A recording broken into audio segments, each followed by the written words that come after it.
ராமநாதபுரம் அருள்மிகு ஸ்ரீ வெட்டுடையார் காளியம்மன் ஆலயத்தில் ஆடிப்பூரம் அன்று வேள்வி வேத பாராயணம் 1008 சங்காபிஷேகம் விமர்சையாக நடைபெற்றன. முன்னதாக அம்மனை சிம்ம வாகனத்தில் பல வண்ண மலர்களால் அலங்காரம் செய்யப்பட்டு அம்மன் முன் சிவலிங்க வடிவில் 1008 சங்கு வரிசையாக அடுக்கப்பட்டு கணபதி ஹோமத்துடன் துவங்கப்பட்ட யாகசாலை பூஜையில் வேத விற்பனர்கள் மந்திரம் முழங்க யாகசாலை பொருட்கள் போடப்பட்டு கும்ப ஜபம் யாகசாலையில் நாகப்படிகை வைக்கப்பட்டு குலவை சத்தத்துடன் கணபதி ஹோமம் நிறைவு பெற்றவுடன் அம்மனுக்கு பால் தயிர் என 16 வகை அபிஷேகம் நடைபெற்றது.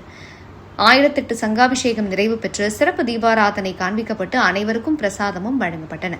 அம்மன் ஆலயங்களில் சிறப்பாக நடத்தப்படும் வழிபாடுகளில் 1008 சங்காபிஷேகம் மிகவும் புனிதமானது.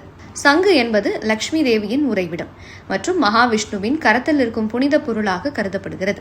கடல் அலைகளின் ஓங்கார நாதத்தை தன்னுள் கொண்ட சங்குகளில் புனித நீர், பால், பன்னீர், திரவியங்கள் போன்றவற்றை நிரப்பி சிறப்பு மந்திரங்களால் ஆவாகனம் செய்து அம்மனுக்கு அபிஷேகம் அலங்காரம் செய்வதே சங்காபிஷேகம் ஆகும்.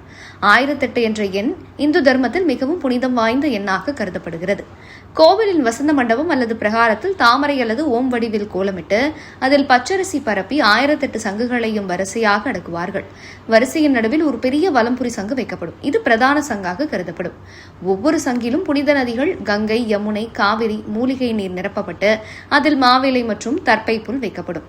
வேத விற்பனர்களால் சிறப்பு யாகம் நடத்தப்பட்டு அம்மனின் 1008 நாமங்கள், லலிதா சகசிரநாமம் அல்லது அம்மன் துதிகள் ஓதப்பட்டு சங்குகளுக்கு பூஜைகள் செய்யப்படும். பூஜிக்கப்பட்ட சங்குகளில் உள்ள புனித நீரை கொண்டு அம்மனின் மூலவர் விக்கிரகத்திற்கு வரிசையாக அபிஷேகம் செய்யப்படும். அம்மன் அகில உலகின் தாய் மற்றும் கருணையின் வடிவம். ஆதலால் ஆடிப்பூரம் போன்ற சக்தி வாய்ந்த நாட்களில் அம்மனுக்கு செய்யப்படும் சங்காபிஷேகம் மிகவும் விசேஷமானது. சங்கில் இருக்கும் நீர் பிரபஞ்ச ஆற்றலை ஈர்க்கும் தன்மை கொண்டது. அந்த நீரால் அம்மனுக்கு அபிஷேகம் செய்யும் போது அம்மனின் உக்கிரம் தணிந்து சாந்த சொரூபியாக நன்மைகளை அள்ளி வழங்குவாள் என்பது நம்பிக்கை. சங்கு மகாலட்சுமியின் அம்சம் என்பதால் வீட்டில் வறுமை நீங்கி செல்வ வளம், அஷ்ட ஐஸ்வர்யம் பெருகும். சங்கு தீர்த்தத்திற்கு மூலிகை குணமும் தெய்வீக அதிர்வுகளும் உண்டு. இந்த அபிஷேக தீர்த்தத்தை பருகினால் தீராத நோய்களும் நீங்கும். சங்காபிஷேகத்தின் போது எழுப்பும் மந்திர ஒலியும் சங்கு நாதமும் சுற்றியுள்ள எதிர்மறை ஆற்றல்களையும் மன அமைதி, பயம், மன அழுத்தம் நீங்கி மன தெளிவும் தைரியமும் கிடைக்கும்.